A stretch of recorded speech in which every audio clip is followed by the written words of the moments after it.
رحیم څنګه چې ما تاسو ته وویل موږ به بره ځو او دغه ویډیوګانې به ستاسو سره موقع په موقع باندې شیر کوو.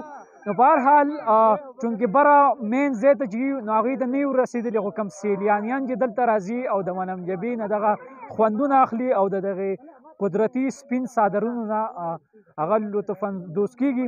نو دغه زموږ یو کوشش چې دلته موږ راشو او دغه تاسو ته د دې منم جبې چې کوم ښایست دی دغه تاسو سره شریک کړو. خو په هر حال څونه چې ملګري دلته راتګ کوي نو مهرباني به کوئ د ویل چین چې دی د ګاډي هغه به د ځان سره راوړئ، ځکه که دغه تاسو را نه وړئ نو په لاره کې ډېر زیات مشکلات دي، مطلب واوره ډېره زیاته شوې ده نو هغه مشکلات به تاسو ته نو مهرباني کوئ چې څونه هم ملګري دي او منم جبې طرف ته راتګ کوي او څونه موږ ګوري نو د ګاډي ویل چین چې دی دا لازمي د ځان سره راوړئ.